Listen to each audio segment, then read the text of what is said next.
പ്രിയമുള്ളവരെ, സമീപകാലത്ത് സാമൂഹ്യ മാധ്യമങ്ങളിൽ ചർച്ചയാകുന്ന ക്രൈസ്തവ ഇസ്ലാം വിഷയങ്ങൾ ക്രിസ്തീയ ചൈതന്യത്തിലാണോ ക്രൈസ്തവർ നടത്തുന്നത് എന്ന് വിലയിരുത്തേണ്ടത് അത്യാവശ്യമാണെന്ന് തോന്നുന്നു. വിശ്വാസികൾക്കും സഭാ നേതൃത്വത്തിനും ഉണ്ടാകുന്ന തെറ്റുകൾ ചൂണ്ടിക്കാണിക്കേണ്ടത് അനിവാര്യമാണെങ്കിലും ശത്രുവിനെ സ്നേഹിക്കാൻ പറഞ്ഞവന്റെ മനോഭാവത്തോട് ചേരാത്ത രീതിയിൽ ശത്രുത മനോഭാവത്തോടെ വിഷയങ്ങൾ അവതരിപ്പിക്കുന്നത് സഭയ്ക്കും സമൂഹത്തിനും യാതൊരു നന്മയും ചെയ്യുകയില്ല എന്നുള്ളതാണ് എന്റെ വ്യക്തിപരമായ നിലപാട്. ക്രിസ്തുവിന്റെ കാലം മുതൽ തന്നെ ക്രൈസ്തവ വിശ്വാസികൾ ഒരു പീഡിത സമൂഹമായിരുന്നു. ക്രിസ്തു മുന്നോട്ട് വെച്ച സ്നേഹം എന്ന ആശയത്തെ, സുവിശേഷത്തെ സ്വീകരിക്കുവാൻ അന്നത്തെ ജനസമൂഹം വിസമ്മതിച്ചു. അതിനാൽ തന്നെ സുവിശേഷത്തിന് ധാരാളം ശത്രുക്കളുണ്ടായി. എന്നാൽ ആ ശത്രുവിനെയും സ്നേഹിക്കുവാനാണ് ക്രിസ്തു നമ്മെ പഠിപ്പിച്ചത്. തള്ളിപ്പറഞ്ഞവന് സഭയുടെ തലവനായത്, കുത്തി മുറിവേൽപ്പിച്ചവന് കണ്ണുകൾക്ക് സൗഖ്യം നൽകിയതുമെല്ലാം നമ്മുടെ മുൻപിലുണ്ട്. കാലഘട്ടം മുന്നോട്ട് പോയപ്പോൾ ശത്രുക്കൾ കൂടി.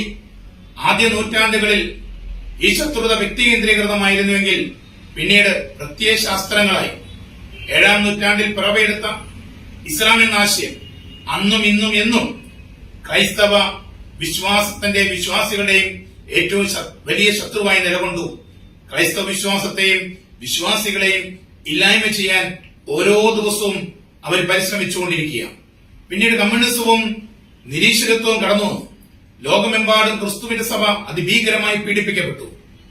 അതിഭീകരമായി സഭയെ തളർത്തുവാൻ വേണ്ടി, വിശ്വാസത്തെ ഇല്ലാതാക്കുവാൻ വേണ്ടി പരിശ്രമങ്ങൾ നടന്നു.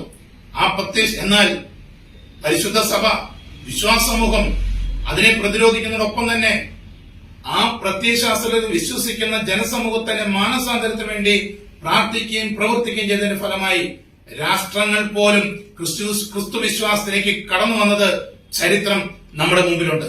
ഇന്ത്യയിലാകട്ടെ യുക്തിവാദികളും മറ്റ് പ്രാകൃത ദൈവവിശ്വാസികളും ആയ ആളുകൾ ക്രൈസ്തവ വിശ്വാസത്തെ, സുവിശേഷത്തെ ഇല്ലാതാക്കുവാൻ കഠിനാധ്വാനം ചെയ്യുന്നു.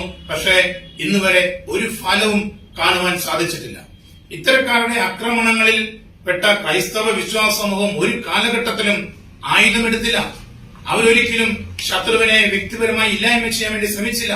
മറിച്ച് തങ്ങളെ പീഡിപ്പിക്കുന്നവർക്ക് വേണ്ടി പ്രാർത്ഥിച്ചുകൊണ്ട് ശത്രുവിന്റെ ഭവനത്തിലേക്കും അവരുടെ താവളങ്ങളിലേക്കും സുവിശേഷവുമായി കടന്നു.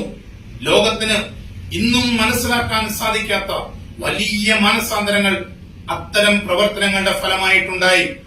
ഇത്രയും ഞാൻ പറഞ്ഞു വെച്ചതിന്റെ കാരണം എന്താണെന്ന് വെച്ചാൽ, ഇന്ന് ഇന്ത്യയിൽ പ്രത്യേകിച്ചും കേരളത്തില് വർദ്ധിച്ചു വരുന്ന ഇസ്ലാമിക തീവ്രവാദത്തിന്റെ പരിണിത ഫലം ഏറ്റവും കൂടുതൽ അനുഭവിക്കുന്നത് കേരളത്തിലെ ക്രൈസ്തവ സമൂഹമായതിനാലാണ്. ലവ് ജിഹാദും ഹലാലും വഖഫുമെല്ലാം ഉണ്ടാക്കുന്ന മുറിവുകൾ ഒട്ടും ചെറുതല്ല എന്ന് നമുക്കറിയാം. ആയുധം കൊണ്ടും പ്രണയം കൊണ്ടും നേടാനാവാത്തത് വഖഫിലൂടെ നേടിയെടുക്കുന്നതിന് വേണ്ടിയുള്ള പരിശ്രമത്തിലാണ് ഇപ്പോൾ ആ സമൂഹം. ഇവിടെ ഒന്നിച്ചു നിന്ന് അതിനെ എതിർത്ത് തോൽപ്പിച്ചേ പറ്റൂ. ഇവിടെ നമ്മൾ ശ്രദ്ധിക്കേണ്ട ഒരു കാര്യം, നാം എതിർക്കേണ്ടത് ഇസ്ലാം എന്ന ആശയത്തെയാണ്. ഇസ്ലാം ഉയർത്തുന്ന ജിഹാദിനെയാണ്. ഇസ്ലാം ഉയർത്തുന്ന മത തീവ്രവാദത്തെയാണ്. ഇസ്ലാം ഉയർത്തുന്ന വഖഫ് പോലെയുള്ള നിയമനിർമ്മാണങ്ങളെയാണ് നമ്മൾ എതിർക്കേണ്ടത്. പ്രിയമുള്ളവരെ, സുവിശേഷം മുറുകെ പിടിക്കുന്ന ഒരു ക്രിസ്ത്യാനിക്ക് തങ്ങളുടെ മുമ്പിലേക്ക് പൊട്ടിത്തെറിക്കുവാനായി ഒരുങ്ങി വരുന്ന ചാവേറിനെ പോലും, തീവ്രവാദിയായ ചാവേറിനെ പോലും വെറുക്കുവാൻ അവകാശമില്ല. ശത്രുവിന്റെ മാനസാന്തരത്തിന് വേണ്ടി പ്രാർത്ഥിക്കുകയും അവർക്ക് സുവിശേഷം നൽകുവാനുള്ള കഠിന പ്രയത്നവുമാണ് നമ്മൾ ഓരോരുത്തരും നടത്തേണ്ടത്. വെറുപ്പിന്റെ സുവിശേഷമല്ല ക്രിസ്തുവിന്റെ സുവിശേഷം. ക്രിസ്തുവിന്റെ സുവിശേഷം സ്നേഹത്തിന്റെ സുവിശേഷമാണ്. ശത്രു മുച്ചുകൂട് മുടിയുവാനും വേരറ്റു പോകുവാനും ഇല്ലായ്മ ചെയ്യപ്പെടുവാനും വേണ്ടി നടത്തുന്ന പ്രാർത്ഥനകളും പ്രവർത്തനങ്ങളും ഒരിക്കലും ക്രിസ്തുവിന്റേതല്ല. അത്തരം പ്രാർത്ഥനകളും പ്രവർത്തനങ്ങൾക്ക് നേരെ ക്രിസ്തുവിന്റെ മുഖം ഒരിക്കലും ചായത്തുമില്ല. മറിച്ച് ക്രിസ്തു വിരോധികളിൽ കയറിപ്പറ്റിയിരിക്കുന്ന സുവിശേഷ വിരുദ്ധ മനോഭാവങ്ങൾ മാറ്റപ്പെട്ടുകൊണ്ട് അവരോരോരുത്തരും ക്രിസ്തുവിനെ, സുവിശേഷത്തെ സ്വന്തമാക്കി സഭയോട് സ്വന്തമാക്കുവാനും അവരോരോരുത്തരും സുവിശേഷത്തിന്റെ വക്താക്കളാകുവാനും സഭയോട് ചേർന്ന് നിന്ന് നാം ഓരോരുത്തരും പ്രവർത്തിക്കണം. നമ്മൾ ഓരോരുത്തരും അധ്വാനിക്കണം. അതോടൊപ്പം തന്നെ മുസ്ലിമുകളുടെ ഗ്രന്ഥമായ ഖുർആനും ക്രൈസ്തവരുടെ വിശുദ്ധ ഗ്രന്ഥമായ ബൈബിളിന്റെയും ഒക്കെ അടിസ്ഥാനത്തിൽ നിന്നുകൊണ്ട് ക്രൈസ്തവ ഇസ്ലാമിക വിശ്വാസങ്ങളെ താരതമ്യം ചെയ്തുള്ള പഠനങ്ങളിലൂടെ ഇസ്ലാം വിശ്വാസികളിലേക്ക് കർത്താവിന്റെ സുവിശേഷം എത്തിക്കുവാൻ വിശ്വാസികളെ പ്രബുദ്ധരാക്കുന്നതിന് വേണ്ടുന്ന പഠനങ്ങളും പ്രബോധനങ്ങളുമെല്ലാം സഭാ നേതൃത്വം രൂപപ്പെടുത്തേണ്ടതുണ്ട്. അതിനു വേണ്ടുന്ന ശ്രമങ്ങൾ അടിയന്തരമായി ആരംഭിക്കണം. പ്രിയമുള്ളവരെ, ഒരു ശത്രുവിനെ തോൽപ്പിക്കാൻ മറ്റൊരു ശത്രുവിനെ നമ്മൾ ഒരിക്കലും കൂട്ടുപിടിക്കരുത്. അങ്ങനെ മറ്റൊരു ശത്രുവിനെ കൂട്ടുപിടിക്കാതെ നമുക്ക് അബ്രാഹാത്തിന്റെയും ഇസ്ഹാക്കിന്റെയും യാക്കോബിന്റെയും ദൈവത്തിൽ അഭയനേടാം.